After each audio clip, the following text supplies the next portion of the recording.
بسم اللہ الرحمن الرحیم. ڈیئر اسٹوڈنٹس، السلام علیکم. فائنینشیل اکاؤنٹنگ کا ہمارا application of rules for debit and credit کا ٹاپک جو ہے وہ چل رہا ہے. دوبارہ سے میں نے ڈیبٹ اینڈ کریڈٹ کے رول جو ہیں وہ یہاں پہ آپ کے سامنے لکھے ہیں. آج ہم دیکھیں گے کہ مرچنڈائز یوزڈ اور لاسٹ کے لیے انٹریز کیا ہوتی ہیں. نمبر 1 پہ ہے جی merchandise distributed as free sample. کاروبار میں جن چیزوں کا کام کیا جاتا ہے جس کو ہم مرچنڈائز بولتے ہیں، گڈس بولتے ہیں، اگر وہ کسی کو فری سیمپل کے طور پہ دے دی جائیں تو جب آپ نے ان کو خریدا تھا تو آپ کا خرچہ ہوا ہے، تو آپ نے اس خرچے کو پرچیزز کے نام سے ڈیبٹ کر رکھا ہے. اب یہ آپ کی سیل نہیں ہو رہی، آپ اس کے بدلے میں پیسے نہیں لے رہے بلکہ آپ فری میں کسی کو بطور سیمپل دے رہے ہیں. تو ایسی صورت میں آپ کا یہ جو فری سیمپل ہے یہ آپ کا خرچہ ہے، یہ سیل کی صورت میں آمدن نہیں ہے بلکہ آپ کسی کو فری میں چیزیں دیں گے تو آپ کے کاروبار کا خرچہ ہوگا. تو خرچے کا نام کیا ہے؟ Free sample. اور خرچے میں اضافہ ہو رہا ہے تو اس لیے ہم اس خرچے کو ڈیبٹ کریں گے جس کا نام ہے فری سیمپل. کریڈٹ کس کو کریں گے؟ کریڈٹ کریں گے پرچیزز کو. یاد رکھیں کہ جب چیزیں ہم پیسوں کے بدلے میں گاہکوں کو بیچتے ہیں تو اب وہی جو مال تجارت جب کاروبار سے جاتا ہے تو اس کے لیے ہم کریڈٹ کرتے ہیں سیلز. لیکن یہ کچھ کیسز ہیں، یہ والے آج ہم وہی پڑھ رہے ہیں کہ جن کے اندر سیلز کا لفظ نہیں آئے گا بلکہ پرچیز خود ہی اپنے نام سے کریڈٹ ہوگی. کیونکہ یہ سیل نہیں ہے، اس کے بدلے میں کوئی آمدن نہیں ہو رہی بلکہ آپ کا خرچہ ہو رہا ہے. آپ کاروبار کو پروموٹ کرنے کے لیے خرچہ کر رہے ہیں کہ لوگ آپ کی چیزوں کو پسند کریں گے اور بعد میں خریدیں گے. تو جب وہ پیسوں سے خریدیں گے اس وقت سیل ہوگی. ابھی آپ اس خرچے کو ڈیبٹ کریں گے فری سیمپل کے نام سے اور کریڈٹ کریں گے پرچیزز کو. اس کے بعد کیا ہو سکتا ہے کہ مرچنڈائز گیون اوے ایز چیریٹی، خیرات کے طور پہ کسی کو چیزیں دے دینا. سیمپل میں بھی آپ نے مفت میں دی تھیں، چیریٹی میں بھی آپ جو ہے وہ چیزیں مفت میں دیتے ہیں. تو یہاں پہ پھر آپ کی سیل نہیں ہو رہی تو اس لیے پھر اگین جو پرچیزز ہے وہی کریڈٹ کیا جائے گا اور ڈیبٹ آپ کریں گے اپنے اس خرچے کو جس کا نام چیریٹی ہے، خیرات کے نام سے. نیکسٹ ہے جی merchandise taken away by owner اور پروپرائٹر فار پرسنل یوز. جو کاروبار کا مالک ہے، جو پروپرائٹر ہے، وہ اپنے ذاتی استعمال کے لیے اگر چیزیں لے جائے جن کا کاروبار آپ کر رہے ہیں، مال تجارت میں سے کوئی چیزیں ذاتی استعمال کے لیے گھر میں لے جائے تو وہاں پہ پھر سیل نہیں ہو رہی. تو اس لیے سیل کریڈٹ نہیں ہوگا. چیزیں کم ہو رہی ہیں لیکن سیل نہیں ہو رہی تو یہاں پہ ہم کریڈٹ پھر پرچیزز کو ہی کریں گے اور ڈیبٹ کریں گے ڈرائنگز کو. کیونکہ یہ ہم نے پڑھ رکھا ہے کہ جب بھی مالک کاروبار سے کوئی بھی چیز لے کے جائے گا، نقدی کی صورت میں لے کے جائے یا چیزوں کی صورت میں لے کے جائے تو ہم ڈیبٹ کریں گے ڈرائنگز کو اور کریڈٹ کریں گے. اگر وہ پیسے لے کے جاتا ہے تو کیش کو کرتے ہیں، اگر وہ چیزیں لے کے جائے گا تو ہم پرچیزز کو کریڈٹ کریں گے. نیکسٹ اس کے بعد ہے جی merchandise lost by fire, loss by theft, loss in transit. Loss by fire کا مطلب ہے کہ چیزیں پڑی ہوئی تھیں، آگ لگ گئی، جل گئیں، کچھ چیزیں ضائع ہو گئیں. لاس بائی تھیفٹ، چوری ہو گئیں. لاسٹ ان ٹرانزٹ، راستے میں آتے ہوئے کوئی چیزیں خراب ہو گئیں، کوئی ٹوٹنے والی چیزیں تھیں، بوتلیں وغیرہ تھی، کوئی اس طرح کی چیزیں تھیں وہ ٹوٹ گئیں یا کوئی بھی جو چیزوں کا نقصان ہو گیا. یہ سب نقصان کی صورتیں ہیں. تو ان سب صورتوں میں پھر وہی ہو رہا ہے کہ آپ کی خریدی ہوئی چیزیں کم ہو رہی ہیں. تو خریدی ہوئی چیزیں کم جب پیسوں کے بدلے میں ہوتی ہیں، جب بیچی جاتی ہیں تو پھر ہوتی ہے سیل. اب یہ سیل نہیں ہے بلکہ یہ آپ کا نقصان ہے. تو ان سب صورتوں میں پھر کریڈٹ آپ پرچیز کو ہی کریں گے. یعنی حالانکہ پرچیز ڈیبٹ ہوتی ہے کہ جب بھی ہم خریدتے ہیں چیزیں تو ہمارا خرچہ ہوتا ہے ڈیبٹ. اب یہ نقصان کی وجہ سے اتنی چیزیں ہماری کم ہو گئیں تو ہم پرچیز کے اکاؤنٹ کو ہی کریڈٹ کر کے اتنے سے کم کریں گے.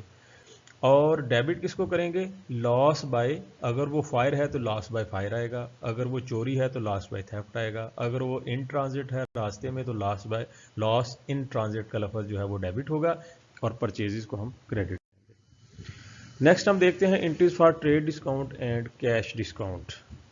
اس کے بارے میں کیا انٹری ہوگی؟ سب سے پہلے دیکھیں کہ ٹریڈ ڈسکاؤنٹ ہوتی کیا ہے. جب اشیاء خریدی یا فروخت کی جا رہی ہوں اس وقت مقررہ قیمت، یعنی جس کو ہم لسٹ پرائس بولتے ہیں، دکاندار نے جو پرائس لگا رکھی ہوتی ہے اس میں سے جو چھوٹ حاصل کی جاتی ہے یا دی جاتی ہے اس کو ہم ٹریڈ ڈسکاؤنٹ، تجارتی چھوٹ یا تجارتی رعایت کہتے ہیں. اس کے بارے میں یہ بات اہم ہے کہ اس کو اکاؤنٹنگ کی کتب میں درج نہیں کیا جاتا، کیونکہ یہ وہ ڈسکاؤنٹ ہے، یہ وہ رعایت ہے جو سودا طے ہوتے وقت بھاؤ تاؤ کر کے جو کمی کی جاتی ہے، یعنی اگر آپ خرید رہے ہیں تو آپ کرواتے ہیں، یا آپ بیچ رہے ہیں تو آپ کا گاہک آپ سے کرواتا ہے، ان دونوں صورتوں میں یہ وہ رعایت ہے جو لین دین جو آپ جس وقت آپ اپنا سودا طے کر رہے ہیں اس وقت یہ ہو رہی ہے، وہ نقد ہے یا ادھار ہے، یہ نہیں معاملہ، یہ معاملہ ہے کہ جب آپ چیز کا سودا طے کر رہے ہیں تو اس کو کتابوں میں اس لیے درج نہیں کیا جاتا. جیسے مثال ہے کہ اگر ایک چیز 1000 روپے کی ہے لیکن وہ طے ہو جاتی ہے 950 میں، تو آپ 950 کی ہی انٹری کریں گے، کیونکہ پیسے اگر آپ نے کوئی چیز خریدی ہے تو 950 ہی دینے ہیں، اگر آپ نے بیچی ہے تو اس سے 950 ہی لینے ہیں. تو ایسی صورت میں وہ جو اوپر 50 روپے جو چھوٹ گئے ہیں اب اس کو ہم کہیں پہ درج نہیں کریں گے. اگزامپل سے میں اس کو مزید آگے انٹری سے کلیئر کرتا ہوں.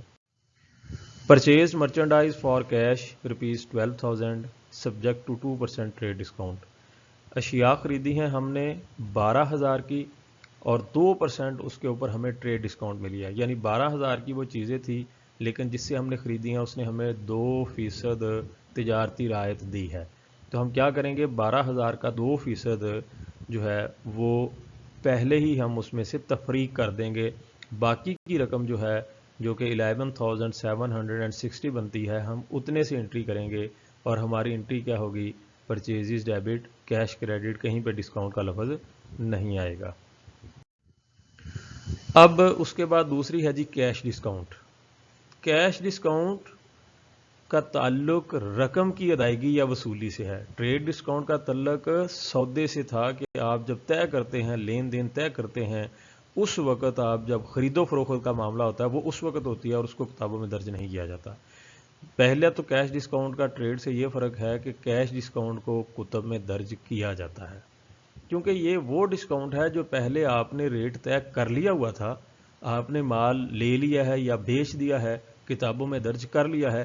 اب اس کے بعد جب یعنی ادھار کی ٹرانزیکشن تھی اور اب کیش کا لین دین کا معاملہ آیا، کیونکہ کیش ڈسکاؤنٹ جو ہے یہ ادھار کے معاملات میں ہوتی ہے کہ آپ نے مال کسی سے خریدا ہے اور اس نے آپ کو کہا کہ اگر آپ جلدی پیسے دے دیں گے تو میں آپ کو کچھ پیسے چھوڑ دوں گا. اس کے بارے میں ہم آگے 2 ٹرمز جو ہیں وہ بھی دیکھیں گے نیکسٹ. تو وہ اب فرض کریں ہم نے ٹائم پہ پیسے دے دیے تو اس نے ہمیں کچھ رعایت کر دی، یا ویسے ہی اس نے ہمیں پیسے چھوڑ دیے، تو ایسی صورت میں وہ ہمیں رعایت دے رہا ہے تو اس رعایت کو لکھیں گے کہ جتنے دینے تھے، جتنے کھاتے میں پیسے تھے اس سے کم پیسے جا رہے ہیں. اسی طرح آپ کا گاہک جو ہے وہ بھی آپ سے اس طرح کا مطالبہ کر سکتا ہے، یا آپ گاہک کو آفر کر سکتے ہیں کہ اگر آپ پیسے اتنے ٹائم کے اندر دے دو گے تو آپ کو میں کچھ رعایت دوں گا، اتنی رعایت دوں گا، تو وہ آپ کا خرچ ہو جائے گا. جب آپ کسی سے ڈسکاؤنٹ لیتے ہیں، اس کو ہم دیکھتے ہیں کہ یہ ڈسکاؤنٹ کتنی طرح کی ہوتی ہے. نیکسٹ سلائیڈ پہ ڈسکاؤنٹ 2 طرح کی ہوتی ہے. یہ جو نقد ڈسکاؤنٹ ہے، کیش ڈسکاؤنٹ، ایک ہے ڈسکاؤنٹ ریسیوڈ، چھوٹ لینا، رقم کی ادائیگی کی وقت چھوٹ ملے، ڈسکاؤنٹ ریسیوڈ کہلاتی ہے، اور یہ کاروبار کی آمدن ہوتی ہے. آپ نے پیسے دینے ہیں کس کو، سپلائر کو، جس سے آپ مال خریدتے ہیں، یا جس سے آپ مال خریدتے ہیں آپ نے جلدی پیسے ادا کر دیے اور ادائیگی پہ آپ کو رعایت مل رہی ہے، تو یہ ڈسکاؤنٹ ریسیوڈ ہے اور یہ آپ کی آمدن ہے. یعنی آپ نے دینا 1000 تھا اور آپ کو 950 دینا پڑا تو 50 آپ کو بچ گئے، لہٰذا یہ آپ کی آمدن ہو جائے گی. ڈسکاؤنٹ یہ دوسرا لفظ جو ہے یہ ڈسکاؤنٹ ریسیوڈ نہیں ہے، بلکہ اس کو آپ ٹھیک کر لیں، یہ لفظ الاؤڈ ہے جی.